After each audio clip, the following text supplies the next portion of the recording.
바벨론의 느부갓네살 왕이 유다 왕 여호야김의 아들 여고냐와 유다 고관들과 목공들과 철공들을 예루살렘에서 바벨론으로 옮긴 후에 여호와께서 여호와의 성전 앞에 놓인 무화과 두 광주리를 내게 보이셨는데 한 광주리에는 처음 익은 듯한 극히 좋은 무화과가 있고 한 광주리에는 나빠서 먹을 수 없는 극히 나쁜 무화과가 있더라. 여호와께서 내게 이르시되 예레미야야 내가 무엇을 보느냐 하시매 내가 대답하되 무화과이온데 그 좋은 무화과는 극히 좋고 그 나쁜 것은 아주 나빠서 먹을 수 없게 나쁘니이다 하니 여호와의 말씀이 또 내게 임하니라. 이르시되 이스라엘의 하나님 여호와께서 이와 같이 말씀하시니라. 내가 이곳에서 옮겨 갈대아인의 땅에 이르게 한 유다 포로를 이 좋은 무화과 같이 잘 돌볼 것이라. 내가 그들을 돌아보아 좋게 하여 다시 이 땅으로 인도하여 세우고 헐지 아니하며 심고 뽑지 아니하겠고 내가 여호와인 줄 아는 마음을 그들에게 주어서 그들이 전심으로 내게 돌아오게 하리니 그들은 내 백성이 되겠고 나는 그들의 하나님이 되리라. 여호와께서 이와 같이 말씀하시니라. 내가 유다의 왕 시드기야와 그 고관들과 예루살렘의 남은 자로서 이 땅에 남아있는 자와 애굽 땅에 사는 자들을 나빠서 먹을 수 없는 이 나쁜 무화과와 같이 버리되 세상 모든 나라 가운데 흩어서 그들에게 환난을 당하게 할 것이며 또 그들에게 내가 쫓아보낼 모든 곳에서 부끄러움을 당하게 하며 말거리가 되게 하며 조롱과 저주를 받게 할 것이며 내가 칼과 기근과 전염병을 그들 가운데 보내 그들이 내가 그들과 그들의 조상들에게 준 땅에서 멸절하기까지 이르게 하리라 하시니라.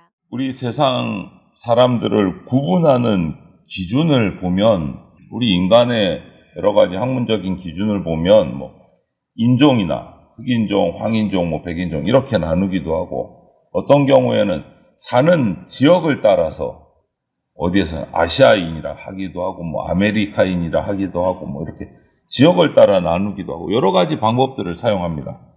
그러나 성경은 세상 사람들을 나누는데 일관되게 두 부류로 딱 나누고 있어요. 둘로.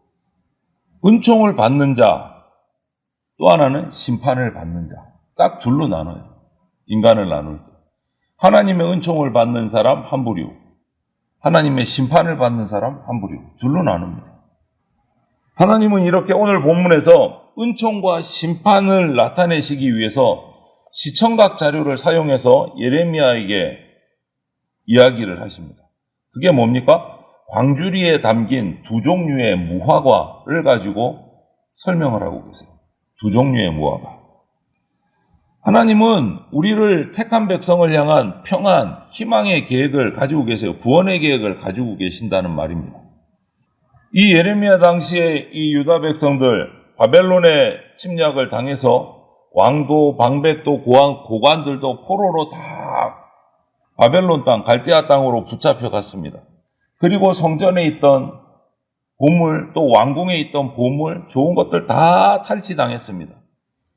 거기다가 유능한 기술자들, 일꾼들도 다 포로로 다 잡혀갔습니다. 이제 남은 것은 예루살렘에 정말 몇 명 안 남아있는 거예요. 비천한 사람들, 또 포로로 잡혀가기를 거부하고 숨어서 도망갔던 사람들, 그 사람들만 남아있는 거예요. 이런 상황, 폐허, 전쟁의 폐허로, 절망으로 가득 찬 이 땅에 무화과 광주리 환상을 보여주신 거예요. 이스라엘의 그 우상숭배, 돌아오지 않는 하나님의 말씀을 듣고도 돌아오지 않는 그 범죄 때문에 이 징계를 하신 거예요. 그래서 바벨론으로 포로가 되어 간 거예요. 나라는 쫄딱 망한 거예요. 그런데 하나님은 이 징계를 받는 사람들도 둘로 나누셨어요. 부류로. 둘로 구분을 하셨어요. 겉모습을 보자면 이렇습니다. 바벨론으로 포로로 잡혀서 끌려간 사람들과 이스라엘 땅에 남아있는 사람들, 이 둘로 딱 구분을 해요. 예레미야를 통해서 바벨론 땅으로 포로로 잡혀가라고 말씀하셨단 말이에요. 그런데 그 말씀대로 순종해서 잡혀간 사람들과 그 말씀을 거부하고 우리는 포로되기 싫다고 억지로 남아있는 사람들, 그 둘로 나눈 거예요. 이 모습을 영적으로 보면 오늘 하나님이 두 무화과 나무, 좋은 무화과, 나쁜 무화과, 이 둘로 나누어서 볼 수 있는. 하나님이 돌보시는 무화과는 당연히 좋은 무화과가 됩니다. 그리고 하나님이 버리시는 무화과는 나쁜 무화과가 되는 거죠. 이 둘로 나눌 수 있는. 탐스럽고 보기 좋은 무화과는 바벨론으로 붙잡혀간 사람들, 상태가 좋지 않아서 먹을 수조차 없는 무화과는 예루살렘에 남아있는 사람들을 이야기하고 있는 거예요. 그런데 다른 기록들을 보면 예루살렘에 남아서 있는 사람들은 야, 나는 죄가 없어서 포로로 안 잡혀가고 이렇게 살아남아서 고향에 살고 있는 거야. 포로로 잡혀간 사람들은 자기 죄가 많아서 끌려간 거야. 이렇게 얘기를 했어요. 그런데 이들의 생각은 완전히 하나님의 생각과는 정반대의 생각인 거예요. 하나님은 포로로 잡혀간 사람들이 좋은 무화과다 얘기했어요. 남아있는 사람들이 나쁜 무화과다. 자기들의 생각과는 정반대의 말씀을 하고 계신 거예요, 하나님께서. 포로로 끌려간 사람들 전쟁에서 겉모습은 정말 보기 좋지 않습니다. 우리 인간의 눈으로 볼 때는 대적들에게 전쟁에 져서 포로로 잡혀갔다. 거기서 노예 생활을 한다. 좋지 않습니다. 당연히 좋을 리가 없죠. 그런데 하나님은 그들이 하나님의 약속을 가진 자다. 이렇게 말씀하세요. 하나님의 은총을 받은 자다라고 말씀하시는 거예요. 포로로 잡혀간 사람. 그리고 이스라엘에 잡혀가지 않고 남아있는 사람, 숨었다가 도피했다가 남아있는 사람들은 겉으로 보기에는 평안해요. 포로가 아니니까 자기 마음대로 평안하게 살 수 있습니다. 하지만 하나님의 경고도 하나님의 말씀도 믿지 않고 포로되기를 거절한 사람들이기 때문에 하나님의 은총에서 제외돼서 심판을 받게 된 자들입니다. 여러분, 우리 세상적인 눈으로 볼 때 하나님을 떠나서 자기 생각대로 자기 뜻대로 사는 인생이 더 편하게 보입니다. 더 아름답게 보일 수 있습니다. 그런데 그들은 때가 되면 썩어서 없어져 버릴 먹지 못할 나쁜 무화과에 불과하다는 것을 우리는 기억을 해야 됩니다. 여러분, 우리의 지금 당장의 삶이 포로된 것처럼 고생스러울 수도 있습니다. 그리고 잡혀가지 않은 사람들이 오히려 편안해 보일 수도 있습니다. 세상에서 자기 마음대로 사는 사람들이 편안하고 안전해 보일 수 있습니다. 하지만 그것을 가지고 우리의 신앙을 평가할 수는 없어요. 신앙 평가 기준은 하나님 앞에서 딱 한 가지입니다. 딱 한 가지. 뭐 잘 사나 못 사나 뭐 그런 게 아니에요. 말씀에 대해서 순종하느냐 하지 않느냐, 그것이 유일한 기준입니다. 하나님이 우리를 판단하시는 기준, 하나님 말씀에 순종하느냐 불순종하느냐. 이 예레미 당시에 유다 민족에 하나님이 주신 말씀은 뭡니까? 바벨론으로 잡혀가라였어요. 바벨론으로 잡혀가라. 그래서 바벨론에서 70년 동안 훈련받고 내가 다시 돌아오게 해주겠다. 이것이 하나님의 명령이었어요. 잡혀가라. 거기에 잡혀간 사람들이 순종한 사람들이에요. 잡혀가기를 거부하고 도망치고 애굽으로 피난간 사람들이 불순종한 사람들이에요. 우리의 눈으로 보는 것과는 다르다라는 거예요. 거짓 선지자들의 말에 안심하면서 바벨론에 항복하라는 그 예레미야 선지자의 말을 거절했던 이들, 그래서 이리저리 피난 갔다가 애굽으로 도망갔다가 돌아와서 유다 땅에서 자기 마음대로 사는 사람들, 하나님께서 끝까지 추적해서 치욕을 당하게 하시고 칼과 기근과 연병으로 심판하실 것이다 라고 얘기했어요. 불순종한 자들.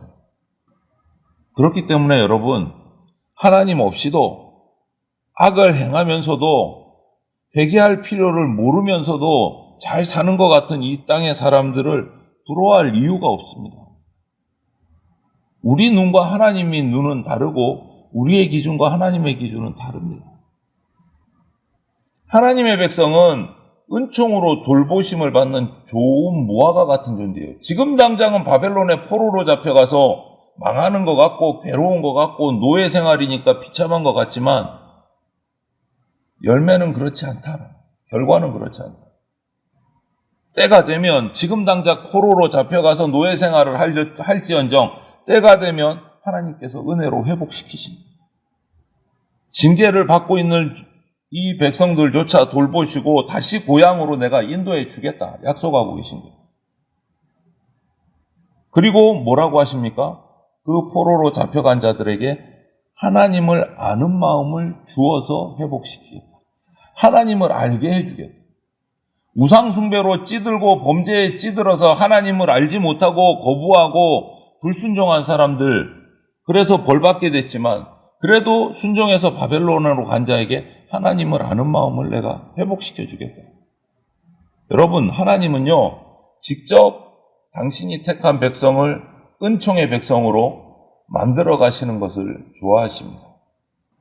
하나님이 직접 돌보시는 그 농장에서 무화과 나무는 무럭무럭 크게 자라고 탐스러운 무화과 열매를 맺게 되는 거예요.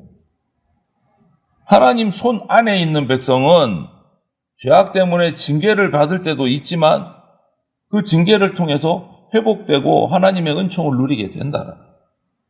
그리고 하나님을 찬양하는 인생을 다시 살아갈 수 있게 된다. 세상의 눈으로 볼 때는 부족한 것 같고 가난한 것 같기도 하고 비참한 삶을 사는 것 같을지 모르겠지만 하나님께 속한 자는 반드시 복받을 때가 있다. 복의 근원이 된다. 때가 되면 오늘 뭐라고 약속하십니까? 바벨론으로 포로로 잡혀간 그 백성들을 약속의 땅으로 다시 인도해서 세우고 헐지 않고 심고 뽑지 않겠다 약속을 하세요. 고난이 그냥 고난으로 끝나는 게 아니고 복 주시기 위한 과정이다라는 거예요. 훈련의 과정이다. 그래서 역사를 보면 바벨론 포로에서 70년 동안 그들은 에스겔이나 에스라나 느헤미야를 통해서 예레미야를 통해서 하나님의 말씀을 다시 훈련받습니다. 그동안 우상 숭배했던 그것들을 다 정리하고 70년 동안 말씀 훈련을 받아요. 그리고 다시 세워집니다. 훈련의 과정인 거예요. 고난이 아니고 훈련의 과정인 거예요. 축복의 과정인 거예요. 보십시오. 좋은 무화과와 나쁜 무화과가 어떻게 이런 결과를 가져오는가. 나쁜 무화과는 자신들의 죄악 때문에 징계를 받고 형벌을 받은 사람들이에요. 불순종 때문에 끝까지 불순종합니다. 그래서 벌 받는 거예요. 그러면 여러분, 좋은 무화과는 자신들이 좋은 행동을 해서 칭찬받는 겁니까? 아니요, 그것도 아니에요. 좋은 무화과는 순종한 자에게 하나님이 주권적으로 주시는 은혜 때문에 살아남은 자들이에요. 하나님의 은혜로. 내가 뭔가 잘해가지고 그런 거 아니다. 그냥 하나님의 말씀에 순종했을 뿐이에요. 그것 딱 하나예요. 좋은 무화과 역시 나쁜 무화과와 마찬가지로 똑같이 우상 숭배했고 죄인이에요. 하나님 앞에 징계받았습니다. 똑같이 벌받는 물이에요. 좋은 무화과나 나쁜 무화과나. 하지만 하나님의 은혜로 하나님의 말씀에 따라 포로의 자리로 들어갔을 때 순종했을 때 하나님의 좋은 무화과가 된 거예요. 다르게 한 행동이 없어요. 하나님의 말씀을 따랐을 때 딱 그거 하나예요. 다 같은 죄인이지만 하나님의 회초리를 드셨을 때 순종하느냐 순종하지 않느냐 거기서 갈려요. 하나님은 자신을 거부하는 나쁜 무화과에게 공유와 형벌과 저주를 내리십니다. 그리고 순종한 선택받은 그 좋은 무화과 백성들에게는 부족하지만 그들도 죄인이지만 은혜를 베푸셔서 구원의 은총을 베풀어 주세요. 고난 중에 있는 자기 백성 순종하는 자를 사랑하시는 하나님이시다. 이것을 꼭 기억하셔야 됩니다. 그래서 오늘 본문을 보니까 바벨론으로 끌려간 이 이스라엘 백성들을 가리켜서 이 좋은 무화과 이렇게 얘기하시면서 돌아보아 좋게 하여 다시 이 땅으로 인도하겠다 약속하세요. 돌아보아 좋게 하여 다시 이 땅으로 인도하겠다. 순종한 자에게, 순종해서 고난으로 들어간 자에게 이런 축복의 말씀을 하세요. 그리고 내가 여호와인 줄 아는 마음을 그들에게 주어 전심으로 내게 돌아오게 하겠다. 하나님의 백성, 자기 백성으로 삼으시겠다. 순종한 자에게, 고난인 줄 알면서도 들어간 자, 순종한 자에게 자기 백성이 되게 하시겠다. 하나님께서는 자기 백성과 맺은 언약을 절대 잊지 않으십니다. 그래서 은혜 위에 은혜를 더하십니다. 베풀어 주세요. 오늘 우리도 마찬가지입니다. 사랑으로 인도하시고 회복시키셔서 하나님의 흠없는 좋은 무화과로 만들어 가십니다. 바벨론 포로 생활 70년 후에 뭔가 이스라엘이 해서 자기들이 바벨론을 이겨내서 뭐 전쟁을 해서 독립전쟁을 해서 나왔습니까? 아니요. 아무것도 한 거 없어요. 역사를 살펴보면 하나님께서 움직이셔서 바벨론 70년이 되었을 때 메데바사를 바벨론에게 보내서 바벨론을 멸망시키시고 메데바사의 왕들을 감동시키셔서 그냥 풀어줬어요. 아무것도 한 거 없는데 너 예루살렘으로 돌아가라. 이스라엘 땅으로 돌아가라. 그냥 풀어줬어요. 포로로 잡혀있는 이스라엘 백성이 뭐 전쟁을 일으켜서 이겨서 자유를 얻은 게 아니에요. 해방된 게 아니에요. 바사의 고레스 왕이 돌아가라. 그냥 풀어줬어요. 그냥 풀어줬어요. 하나님이 감동시키셔서 풀어주게 하셨어요. 성경을 읽어보세요. 하나님의 은혜인 거예요. 약속대로. 성도들은 우리는 하나님의 은총으로 좋은 무화과가 되는 존재입니다. 내 의와 행위로 좋은 무화과가 된 게 아니다라는 거예요. 하나님의 말씀에 순종할 때 하나님의 은혜로 구원받고 좋은 무화과가 된다라는 거예요. 하나님의 은혜로. 따라서 은총의 백성은 하나님께 감사할 수 있어야 돼요. 내가 하나님께 택함받고 하나님을 찬양하고 예배할 수 있는 은총의 백성이 되었다라는 것은 우리가 하나님의 능력을 덧입은 거고 날마다 그 은혜를 찬양해야 된다라는 말이에요. 오늘도 그래서 하루를 살아가실 때 하나님 말씀 묵상하시고 그 말씀에 순종하시고 좋은 무화과에게 주시는 그 하나님의 은혜를 받는 은혜의 백성들 다 되시기를 주님의 이름으로 축원을 드립니다. 아멘.